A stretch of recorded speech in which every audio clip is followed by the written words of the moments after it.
دیکھیں دفاع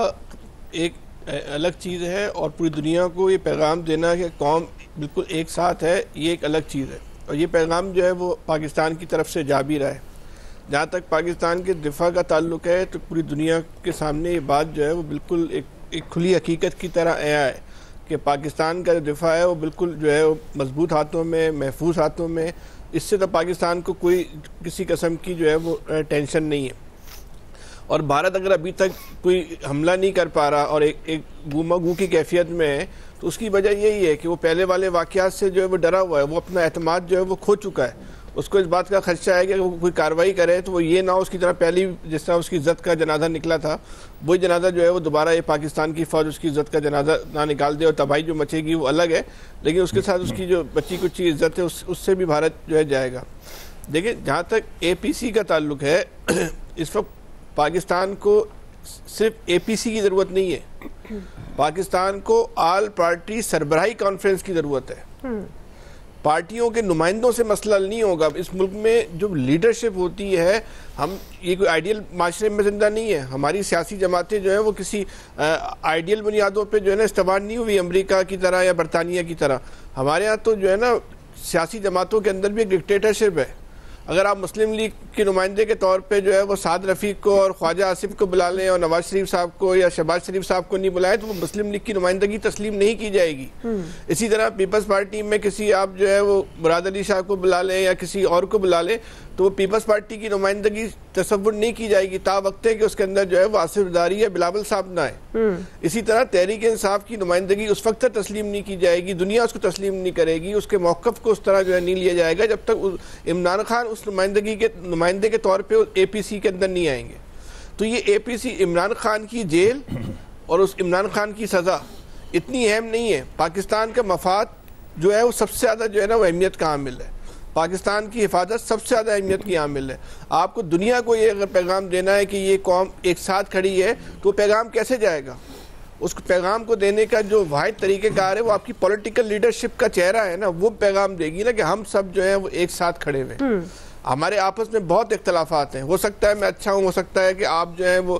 برے ہوں، میں زیادہ برا ہوں، آپ زیادہ اچھے ہوں، یہ سب کچھ ہو سکتا ہے۔ ہو سکتا ہے کہ میں جو ہے وہ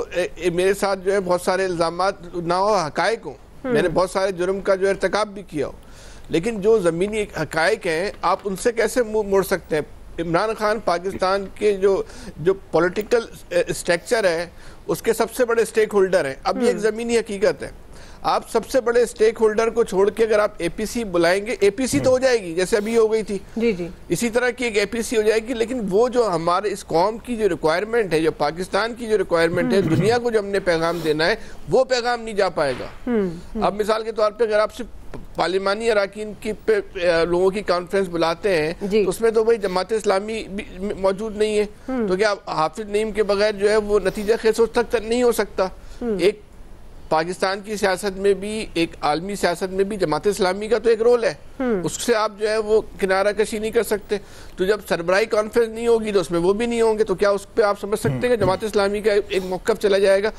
آل پارٹی کانفرنس جو ہے، آل پارٹی سربراہی کانفرنس، یہ جو ہے وہ ناگزیر ہے تاکہ دنیا کو یہ میسج جائے کہ اس ملک کی جو لیڈرشپ ہے، جو ٹاپ لیڈرشپ ہے، جس کے پیچھے قوم کھڑی ہے، سیاستدانوں کے پیچھے قوم کھڑی ہوتی ہے، وہ ایک ہے، پاکستان کے لیے ایک ہے، اور دنیا کو یہ پیغام دے رہی ہے کہ کسی نے پاکستان کی طرف میلی نظروں سے دیکھا تو اس کو ہم جو ہے وہ بھون ڈالیں گے، اس کو ہم تباہ برباد کر دیں گے، کہ ہمارے لیے آپس کے اختلافات اہمیت نہیں رکھتے، ہمارے لیے سب سے جو اہمیت کی حامل ہے وہ پاکستان کا مفاد ہے۔ بالکل۔ لیکن اگر آپ ایسی کوئی کانفرنس کرتے ہیں کہ اس میں کسی کو اس سے باہر رکھنے کی کوشش کی جاتی ہے تو اس سے دنیا پہ اچھا پیغام نہیں جائے گا۔ اب یہ حکومت کے ہاتھ میں کہ ایک اچھا پیغام دینا چاہتی ہے، اپنی مرضی کا پیغام دینا چاہتی ہے، دونوں آپشن اس کے پاس ہیں۔ جی خالد قیوم صاحب، قومی یکجہتی کی کتنی ضرورت ہے؟ دیکھیے پاکستان کے 24 کروڑ عوام کا جو نمائندہ فورم ہے وہ پارلیمنٹ ہے، وہ قومی اسمبلی ہے، اب وہ سینٹ ہے، اور آج قومی اسمبلی سے متفقہ طور پر جو قرارداد پاس کی گئی ہے اس کا پیغام جو ہے وہ بین الاقوامی سطح پر بھی گیا ہے اور بڑا زوردار طریقے سے گیا ہے۔ وہ اس لیے بھی گیا ہے کہ 24 کروڑ عوام جو ہیں وہ جو ہیں وہ افواج پاکستان کے ساتھ کھڑے ہیں، پاکستان کی سلامتی کے ساتھ کھڑے ہیں، بھارتی جارحیت کے خلاف کھڑے ہیں، اور میں سمجھتا ہوں کہ یہ ایک جو اے پی سی والی بات ہو رہی ہے، اے پی سی بھی اگر ہو جائے تو اس میں بھی میں سمجھتا ہوں کہ کوئی ایسا مسئلہ نہیں ہے، بلکہ ایک یکجہتی کا ایک پیغام جو ہے وہاں سے بھی جا سکتا ہے۔ اور یہاں دیکھیے کہ پاکستان کی تمام سیاسی جماعتیں اور پاکستان کے عوام جو ہیں وہ یکجا ہیں، کٹھے ہیں، متحد ہیں، لیکن انڈیا کے اندر ایسی صورتحال نہیں ہے۔ انڈیا کے اندر دیکھیں کہ جو اے پی سی تھی، اس اے پی سی کے اندر بھی جو ہے وہ نریندر مودی سرکار کا جو ایجنڈا ہے اس کے خلاف آوازیں جو ہے وہاں بھی اٹھی، اور وہاں پر پہلگام کا جو واقعہ ہے، اس کا جو سیکیورٹی لیپس ہے، اس کا معاملہ بھی جو ہے وہاں پر اپوزیشن نے اٹھایا، اور پھر جو امیت شاہ ہیں ان کو تسلیم کرنا پڑا کہ یہ سیکیورٹی لیپس ہوا ہے، اور وہاں پر انڈیا کے اندر ان کا جو اپنا جو بیانیہ جو بین الاقوامی سطح پر نہیں بک سکا، وہ انڈیا کے اندر بھی اس دفعہ نہیں بک رہا، لیکن پاکستان کے اندر ایسی صورتحال نہیں ہے۔ اور میں سمجھتا ہوں کہ اے پی سی بھی ہونی چاہیے، اور پارلیمنٹ کے باہر جو جماعتیں ہیں ان تمام جماعتوں کو بھی جو ہے اے پی سی میں مدعو کیا جانا چاہیے، اور اس سے بھی اور زیادہ زوردار پیغام جو ہے وہ دنیا کو جائے گا، بھارت کو جائے گا۔ اس سے بھی بڑھ کر ہونا چاہیے کہ پارلیمنٹ کے فورم سے تمام حکومت اور اپوزیشن کے ارکان پر مشتمل وفود بیرون ملک بھجوائے جانے چاہیے۔ وہاں پر پاکستان کے حوالے سے جو رائے عامہ ہے، جو انڈیا کا ڈرامہ ہے پہلگام کا، اس کو بے نقاب کرنے کے لیے وفود بھجوائے جائیں۔ اسی طرح آپ کو یاد ہوگا کہ جب ایٹمی دھماکے ہوئے تو اس وقت محترمہ بے نظیر بھٹو اپوزیشن لیڈر تھی، ان کے نواز شریف صاحب کے ساتھ بڑے شدید اختلافات تھے، لیکن جب ایٹمی دھماکے ہوئے، پاکستان پر اقتصادی پابندیاں لگائی گئی، تو اس وقت محترمہ بے نظیر بھٹو نے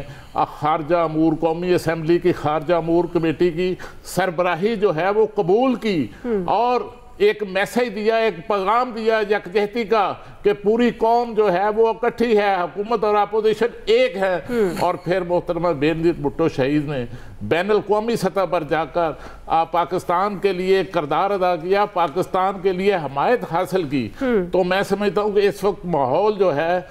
وہ سیاست کا نہیں، ماحول یکجہتی کا ہے، اور ایک واضح پیغام اور ٹھوس پیغام جو ہے وہ انڈیا کو جانا چاہیے، کیونکہ انڈیا اس وقت پاکستان کے خلاف آبی دہشت گردی کر رہا ہے، معاشی دہشت گردی کر رہا ہے، کہ ایک طرف دیکھیے کہ پاکستان کے دریاؤں کا پانی روکا جا رہا ہے، دریائے چناب کا 2 دن میں 35,000 کیوسک پانی جو ہے وہ روک دیا گیا ہے، اور دوسری طرف بین الاقوامی سطح پر جو مالیاتی ادارے ہیں ان کو بھارتی حکومت کی طرف سے رجوع کیا جا رہا ہے کہ پاکستان کا جو پیکج ہے آئی ایم ایف نے دیا $7 ارب کا، اس کو روکا جائے۔ ورلڈ بینک پر دباؤ ڈالا جا رہا ہے، ایشین ڈیولپمنٹ بینک پر دباؤ ڈالا جا رہا ہے، لیکن میں سمجھتا ہوں کہ پاکستان نے یہ جو موقف لیا ہے آزادانہ اور غیر جانبدارانہ جو تحقیقات کا بین الاقوامی سطح پر، اس سے انڈیا کو کلین بولڈ کر دیا۔ صحیح، بالکل۔ جی الیاس صاحب۔ دیکھیں جی، انڈیا نے ہر محاذ پر ہر جگہ کوشش کی، لیکن اس کو کامیابی نہیں ہوئی، بلکہ رسوائی کا سامنا کرنا پڑ رہا ہے۔ اور آج بالکل سینٹ میں قومی اسمبلی میں جو مذمتی قرارداد پیش کر دی اور جی اس کو منظور کیا، دنیا بھر میں گیا میسج، بالکل ٹھیک ہے، اس کو جی بالکل اس کو پارلیمانی فورم تمام سیاسی جماعتوں کو بلانا چاہیے جو اسمبلی میں ہیں یا باہر ہیں، اور اس کو بالکل یہ کیونکہ ایک قوم، ایک عوام کی ایک بندے کی آواز ہے، ایک بچے کی آواز ہے، ایک بڑے کی آواز ہے کہ وہ بھارت کی جارحیت کو قبول نہیں کرتے، اور اگر جنگ مسلط کی گئی تو ہم بھرپور طریقے سے لڑیں گے۔ اور یہ دنیا بھر نے دیکھا ہے کہ پاکستانی عوام جس طرح یکجا ہوئی ہے اس مسئلے پر اور بھارت کے خلاف کھڑی ہو گئی ہے، اور اس میں کسی قسم کا خوف نہیں۔ 2 ہفتے سے بھارت کی جانب سے مسلسل کوشش کی جا رہی ہے کہ پاکستان کو کسی محاذ پر کسی جگہ وہ نیچا دکھا سکے یا اس کے خلاف کارروائی کر سکے، لیکن اللہ تعالیٰ کا شکر ہے کہ یہ ہمارا دفاع جو ہے وہ مضبوط ہاتھوں میں اور بھرپور طریقے سے جس طرح جواب دیا جا رہا ہے، اور یہ دنیا بھر کو پتہ چل گیا، بھارت کی جانب سے یہ بھی چیخا جا رہا ہے کہ ان کے پاس کھانے کو کچھ نہیں، لیکن انہوں نے اپنا دفاعی جو نظام ہے وہ اس قدر مضبوط رکھا ہوا ہے کہ 2 ہفتے گزر جانے کے باوجود بھی، جبکہ بھارت کا بجٹ دفاعی بجٹ اور ہمارا دفاعی بجٹ وہ دیکھا جائے، اس میں کتنا